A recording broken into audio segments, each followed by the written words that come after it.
За мэдээний дараагийн хэсэгт ерөнхийлөгч Трампын Хятад улсад хийсэн 2 өдрийн төрийн ажилтны холбоотой багц мэдээллийг тоомлон хүргье. За дэлхийн хамгийн том 2 эдийн засгийн тэргүүнүүд Америкийн ерөнхийлөгч Дональд Трамп Хятадын дарга Ши Жинпин нар 5 сарын 14-15-нд Бээжин хотноо төрийн дээд хэмжээний уулзалтыг хийлээ. За 2 өдрийн турш үргэлжилсэн энэхүү өндөр түвшний уулзалтын үед бол хүлээн авалтын төрийн болон дипломат арга хэмжээ ёслол бол маш өндөр түвшинд болж өнгөрлөө. За мэдээж эдгээрийн зэрэгцээгээр хоёр талуудын зүгээс хоёр орны худалдаа эдийн засаг Тайваны арал болон Ираны дайнтай холбоотой Хормузын хоолой ингээд цаашлаад хиймэл оюун ухаан зэрэг олон цог асуудлуудыг хамран хэлэлцсэн гэдэг нь тодорхой байна. За тиймээс өнөөдрийн мэдээгээр бол энэхүү уулзалтын бодит үр дүн юу байсан? Ямар асуудлуудыг хөндөж, ямар асуудлыг тохиролцсон зэрэг мэдээллийг хэвлэлүүдийн их сурвалжаас иш татан тав хүнтэй хуваалцж байна. За юуны өмнө энэхүү уулзалт бол Америкийн ерөнхийлөгч Трампын Хятад улсад хийж байгаа 2 дахь удаагийн төрийн ажил. За хамгийн анх 2017 оны 11-р сард Хятад улсад анхны ерөнхийлөгчийн байдлаар зочилж байлаа. За үүнээс 9 жилийн дараа ийхүү 2026 онд 2 дахь удаага төрийн ажил хийж байгаа нь ач холбогдолтой байна. За тиймээс Хятадын тал бол Бээжин хотноо маш сүр жавхлантай төрийн хүлээн авалтыг зохион байгуулж ардын их хурлын ордонд хүндэтгэлтэй хүлээн авч ёслол үйлдэж цэгийн парад жагсааж төрийн зоог барьсан зэрэг нь Хятад улсын болон Америкийн зүгээс хоёр улсын харилцаанд ач холбогдол өгж байгаа гэдгийг онцлон харуулахар байна. За хэдийгээр олон нийтийн нүдэн дээр дэлгэцэн дээр гарч байгаа арга хэмжээнүүд харилцан биенийгээ хүндэтгсэн эвийг сахисан байдалтай ёслолын талыг илүү чухалчилсан байгаа боловч хоёр талын ерөнхийлөгч бол үндсэндээ дэлхийн болон улс орнууд дотооддоо болон олон улсын хэмжээнд ихээхэн асуудалтай цаг үеийн эзэгтэй мөчид ийхүү уулзлаа. За ерөнхийлөгч Трампын хувьд бол эдийн засаг худалдааны чиглэлд ихээхэн ач холбогдол өгж үүнийгч бол нийтдээ Америкийн байтугай дэлхийн хамгийн топ гэдэг 16 компани захирлыг дагуулan оцсноос төвгүй харж болохоор байна. За цаашлаад Америкийн бараа бүтээгдэхүүн хөдөө аж ахуйн бүтээгдэхүүний борлуулалтыг Хятад улсын талд нэмэгдүүлэх. За ингээд цаашлаад Иран болон Хормузын хоолойд үүссэн нөхцөл байдал мөн түүнчлэн дэлхийн эрчим хүч газрын тосны хангалт аюулгүй байдлын талаар Бээжинтэй хамтран ажиллах саналыг ганцгаж очсон гэдэг нь тодорхой байдаг. Харин Бээжингийн хувьд Ши Жинпин дарга бол Америкийн нэгдсэн улстай харилцаагаа тогтворжуулахын зэрэгцээгээр Хятад улс бол дэлхийн хэмжээнд тэгш хэрэгтэй их гүрэн болсон гэдгийг харуулах гол зорилготой байлаа гэсэн ийм дүгнэлтийн ажиглагчид бол төлхөө хийж байна. За нөгөөтэйгүр Хятад улсын хувьд бол худалдаа эдийн засаг гэхээс илүүтэй улс төрийн болон геополитикийн асуудлыг илүү чухалчилж улмаар Тайваны асуудлаар Америкийг уламжлалт арга барилаа эрс өөрчлөхийг шаргуу шаардсан утга учиртай уулзалт боллоо. За тиймээс ч Тайваны асуудал бол эхнээсээ уулзалтын маш чухал сэдэв болж хэвлэлүүдийн онцгой анхаарал хандуулж чиг тавьж байсан чухал асуудал байлаа. Уулзалтын хамгийн ихэнд шухуу Хятадын талаас гарсан мэдгдэл бол Тайваны асуудал бол үндсэндээ Хятадын үндэсний аюулгүй байдлын хамгийн эмзэг сэдэв мөн. Цаашдаа Хятад Америкийн харилцаа ямар байх нь Америкийн зүгээс Тайваны асуудалд хэрхэн хандхаас шууд хамаарна гэсэн ийм мессежийг бол маш тодорхой өгч илэрхийлж байлаа. Үүнийг бол Хятад улсын төрийн хэвлэл мэдээллийн хэрэгслүүдээр нээлттэйгээр байнга мэдээлж байсан. Тиймээс үндсэндээ хаалттай хаалганы цаана хоёр ерөнхийлөгчийн хувьд Тайваны асуудлаар ямар асуудал хэлэлцэж ямар тохиролцоонд хүрсэн зэрэг нь хэвлэл мэдээллийг онцгой сонирхож байсан сэдэв байсан нь дамжиггүй.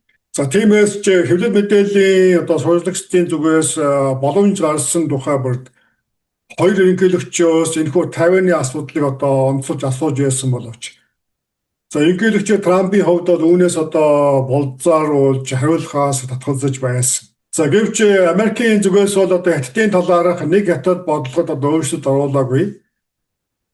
За Тайваны талаарх Америкийн төрийн уламжлалт бодлогод одоо явна нэгэн өөрчлөлт ороогүй гэдгийг за төрийн нэрмжийн дарга Марко Рубио одоо онцолж хэлсэн бол. За хожим нь ерөнхийлөгч Трампын хувьд мөн одоо Fox News-ийн ярилцлаганд орохдоо үүнийг бас баттгаж хэлсэн байдаг юм а. За тиймээс ямар ч тач уулзалтын үед бол одоо хятадын зүгээс Тайваны асуудлыг тавьж за харин үүнд бол Америкийн зүгээс явна нэгэн одоо шийдтэй хариу шийдвэр гаргаагүй гэдэг нь ийхүү тодорхой болж байна.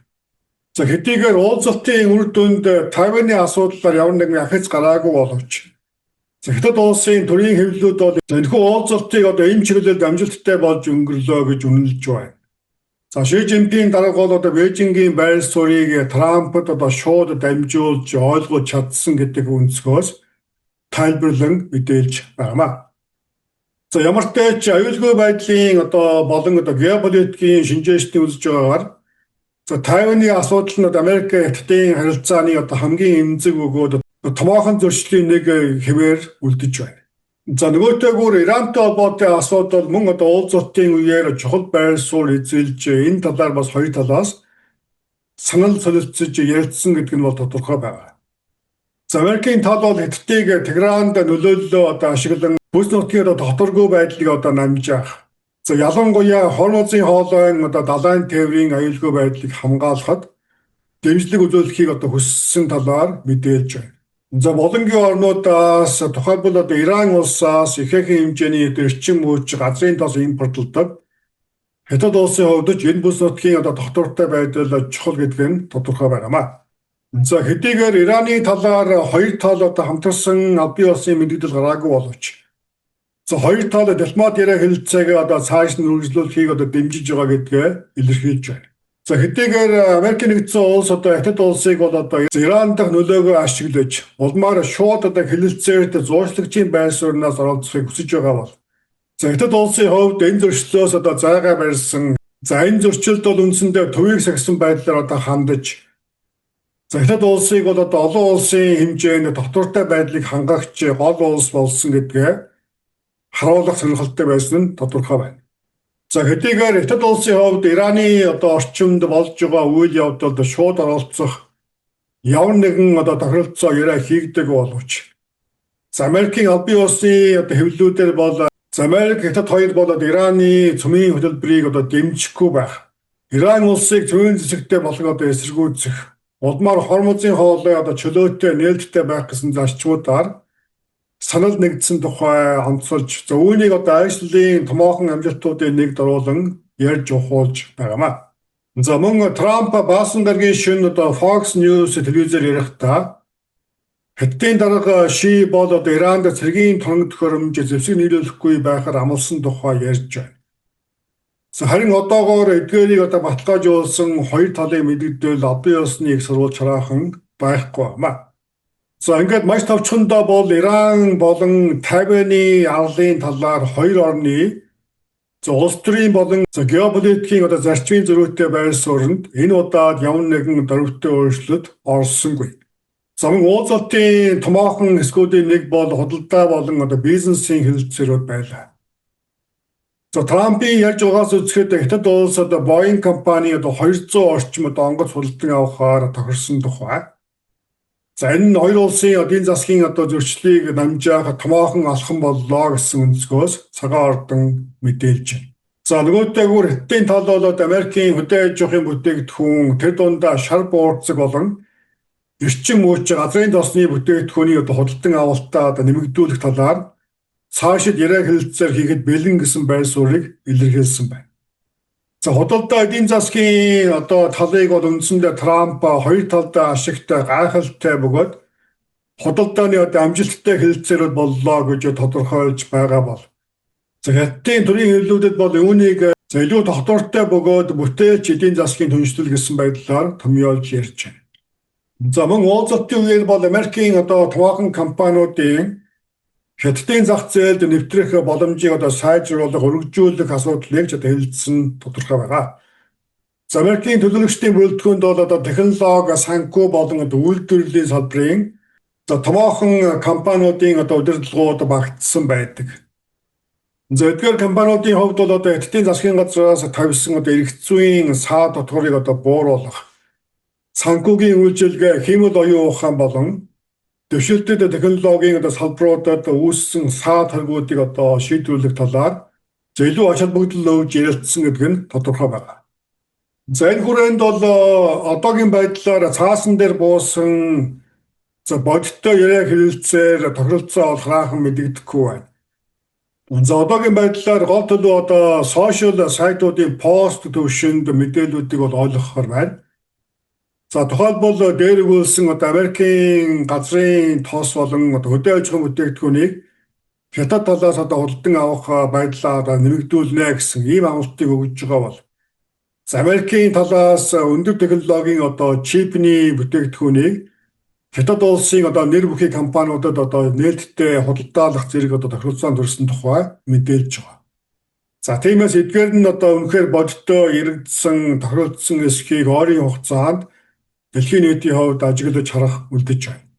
Эдгээрээс бусдаар хоёр орны харилцан тогтоогод байгаа худалдааны тариф болон стратегийн ач холбогдолтой бараа бүтээгдэхүүний экспортын хориг хязгаарлалтыг туслах талаар ямар нэгэн төвөгтэй ахицтай зүйл бол зарлагдсангүй.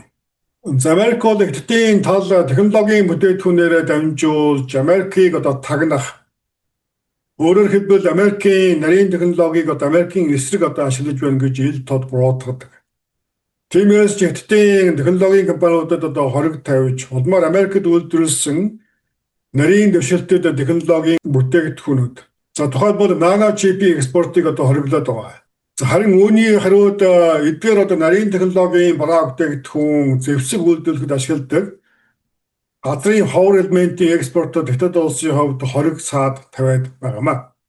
Маш товчхондоо энэ удаагийн айлчлал уулзалт бол үндсэндээ хувцасмал байдлыг түр хугацаанд намжаасан боловч хоёр улсын эдийн засгийн суур асуудлуудыг бүрэн шийдэж чадсангүй гэж үзэхээр байна.